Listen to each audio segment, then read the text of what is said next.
Back to news. రాష్ట్రాన్ని విభజించాలంటే assembly తీర్మానం అవసరం లేదన్న కేసీఆర్ వాదనపై స్పందించడానికి ఆర్టీసీ మాజీ చైర్మన్ గోనె ప్రకాష్ రావు ఉన్నారు. ప్రస్తుతం ఆయన న్యూయార్క్ లో ఉన్నారు. గోనె ప్రకాష్ రావు గారు, నమస్తే అండి. నమస్కారం. రాష్ట్ర విభజనకు అసెంబ్లీ తీర్మానం అవసరం లేదన్నారు కేసీఆర్. మీరేమంటారు సార్ దీనిపై? ఒకటండి, కాన్స్టిట్యూషన్ ఆఫ్ ఇండియా అనేది ఉన్నది. కాన్స్టిట్యూషన్ ఆఫ్ ఇండియాలో ఏ రాష్ట్ర విభజన చేయాలన్నా కూడా కేంద్రంలో పార్లమెంట్ లో కేబినెట్ గాని కేంద్ర ప్రభుత్వం ఏ ప్రభుత్వాలు ఉన్నా కూడా ఏ బిల్ అయినా డైరెక్ట్ గా కేబినెట్ లో డిసిషన్ తీసుకొని పార్లమెంట్ లో పెట్టొచ్చు. కానీ ఒక రాష్ట్ర విభజన మాత్రము కాన్స్టిట్యూషన్ ఆఫ్ ఇండియా ప్రకారం ఆర్టికల్ 3(4) అంటారు. దాని ప్రకారం ఏదైతుందో రాష్ట్ర విభజన జరగాలంటే అసలు ఏదైతుందో కాంగ్రెస్ పార్టీ కూడా రాష్ట్రంపై తీర్మానం చేయమని ఏదైతుందో చిదంబరం గారు చెప్పారు. ఆ పద్ధతి తప్పు. ఫస్ట్ ఒక రాష్ట్ర విభజన చేయాలంటే గతంలో స్వాతంత్రం వచ్చిన తర్వాత ఏ రాష్ట్ర విభజన జరిగినా లేటెస్ట్ గా 2000లో 3 రాష్ట్రాల విభజన జరిగింది. ఒకటి యూపీ, ఒకటి మధ్యప్రదేశ్, ఒకటి బీహార్. మొదలు కేబినెట్ నిర్ణయం చేసి ఆ కేబినెట్ నుంచి లా మినిస్ట్రీ పోతుంది, లా నుంచి హోమ్ పోతుంది, హోమ్ నుంచి రాష్ట్రపతి ప్రెసిడెంట్ ఆఫ్ ఇండియాకి పోతుంది.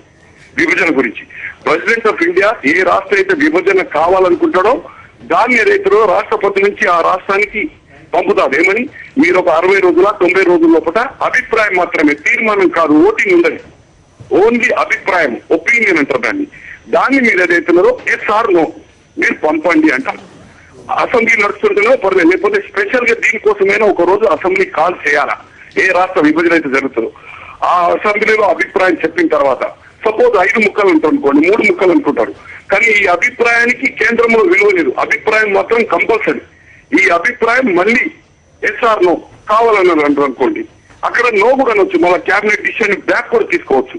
ఈ అభిప్రాయం మళ్ళీ రాష్ట్రపతికి పోతుంది, రాష్ట్రపతి క్యాబినెట్ పంపుతాడు. క్యాబినెట్ పంపిన తర్వాత అప్పుడు పార్లమెంట్ లో బిల్లు ఉంటుంది. ఇప్పుడు చిదంబరం అనౌన్స్ చేసి తీర్మానం చేయాలనేది రాష్ట్రానికి పంపిన పద్ధతి కానీ, ఇప్పుడు కేసీఆర్ టీవీలో ప్రెస్ కాన్ఫరెన్స్ లో చెప్పిన ప్రకారము ఆర్టికల్ 3 ప్రకారము అసెంబ్లీ తీర్మానం అవసరం లేదన్నాడు. తీర్మానం అనేది లేదు ఇక్కడ, అభిప్రాయం మాత్రమే. ఖచ్చితంగా ఒక రాష్ట్ర విభజన జరగాలంటే రాష్ట్ర కాన్స్టిట్యూషన్ ఆఫ్ ఇండియా ప్రకారం ఆర్టికల్ 3(4) అంటారు.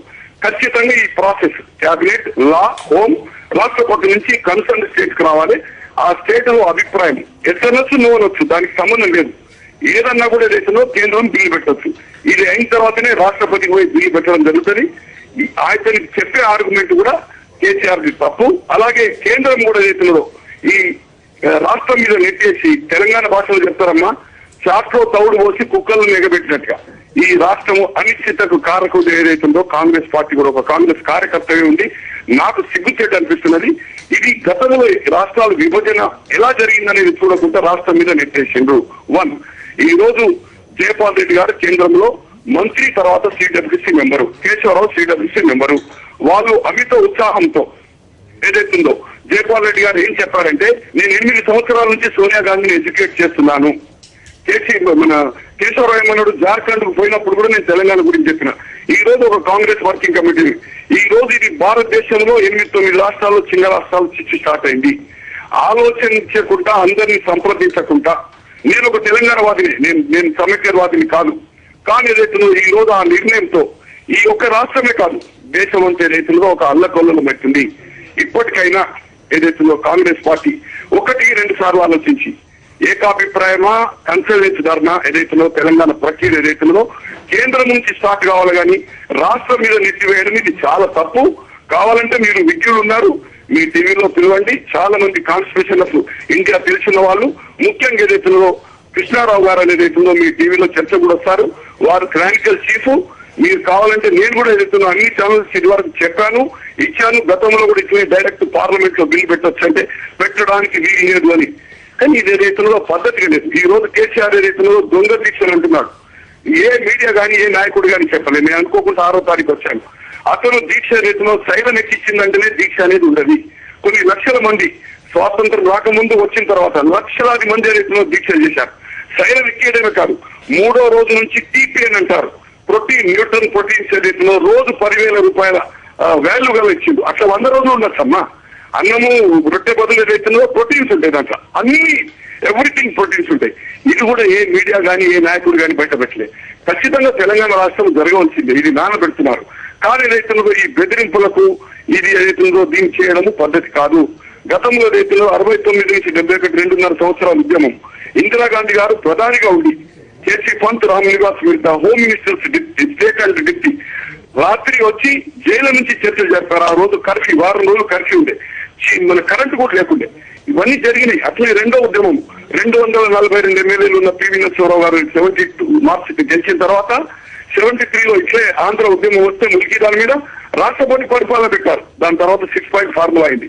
ఈ వాయిలెన్స్ అనేది ఎవరు చేసినా కూడా ఈ ప్రాంతీయ సత్తా రెచ్చగొట్టిన చట్టాలున్నాయి. ఇప్పటి వరకు ఒక్కరిని అరెస్ట్ చేయలేదు, కేసులు సక్రమంగా పెట్టలేదు.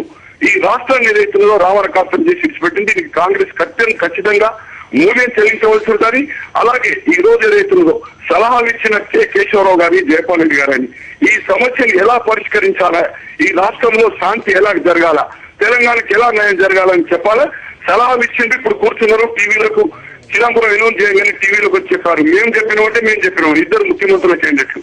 ఇంతకుముందు కేసీఆర్ కూడా చెప్పాడు ఉప ఎన్నికలు 2008 జరిగినప్పుడు ఈ ఎన్నికలైన వెంటనే రాజశేఖర రెడ్డి పోయి జయపాల్ రెడ్డి ముఖ్యమంత్రి అవుతారని చెప్పాడు. అప్పుడే కేసీఆర్ గారు. దయచేసి ఏదైతుందో దిగ్గు సాక్షి టీవీ ద్వారా చెప్తున్నాను, ఆర్టికల్ 3-4 ప్రకారం ఖచ్చితంగా క్యాబినెట్ నిర్ణయమై లా హోం రాష్ట్రపతి నుంచి కన్సర్న్ స్టేట్ కి రావాలి. దీని తీర్మానం అన్నారు, ఓటింగ్ ఉండదు, అభిప్రాయం మాత్రమే. ఇది ఏదైతుందో ఖచ్చితంగా కాన్స్టిట్యూషన్ లో ఉంది. మీరు సాక్షి టీవీ వాళ్ళు ఏదైతుందో కృష్ణారావు గారి దగ్గర బుక్ ఉంది. ఇది వరకు డిబేట్ లో చెప్పాడు, నేను నెంబర్ ఆఫ్ టైం చెప్పాను. మళ్ళీ ఒకసారి ఇది ప్రజలను తప్పుదో చేసే ప్రకటనలు అధిష్టాన వర్గం కానీ ఇక్కడ కేసీఆర్ కానీ తప్పుతో పట్టిస్తుంది. తప్పని మీ సాక్షి ద్వారా మొదటిగా నేను న్యూయార్క్ నుంచి మాట్లాడుతున్నాను. ఈ టీవీలు చూసి ఈ 15 రోజుల నుంచి ఏదైతుందో ఈ తప్పు ప్రకటనలు చూసి ఏదైతుందో బాధ కలుగుతుంది. అలాగే కేసీఆర్ ఆంధ్ర వాళ్ళను దొంగ దీక్షలు అనడం తప్పు. నీ దీక్ష ఏదైతుందో ఖచ్చితంగా ఏదైతుందో అది దీక్ష కాదు. భారతదేశ చరిత్రలో స్వాతంత్రం రాకముందు, స్వాతంత్రం వచ్చిన తర్వాత లక్షలాది మంది దీక్షలు చేశారు, అమరణ దీక్ష. కానీ నీలాంటి దీక్ష చేయలేదు ఎవరు. నీదేదైతుందో ఖచ్చితంగా దొంగ దీక్ష ఏదైతుందో నేను ప్రూవ్ చేస్తాను. మన ఇన్ఫర్మేషన్ యాక్ట్ ద్వారా తీసుకొని రోజు 10,000 రూపాయలు 8 రోజులు ఏదైతుందో ప్రోటీన్స్ తీసుకున్నావు. అది దీక్ష కాదు, నువ్వు ప్రజలకు చెప్పవలసిన అవసరం ఉంది. నేను తెలంగాణ వదిలే, కానీ తెలంగాణ కావాలా. కానీ ఏదైతుందో ఇటువంటి నువ్వు చేసింది కరెక్ట్ దీక్ష, వాళ్ళని దొంగ అనడం తప్పు. ఖచ్చితంగా అసెంబ్లీలో అభిప్రాయం పోయిన తర్వాతనే బిల్లు పెట్టొచ్చు. పార్లమెంట్ సభ్యునిగా 3 సార్లు, ఒకసారికి 2 సార్లు కాన్స్టిట్యూషన్ ఆఫ్ ఇండియా బుక్ తెప్పించుకో.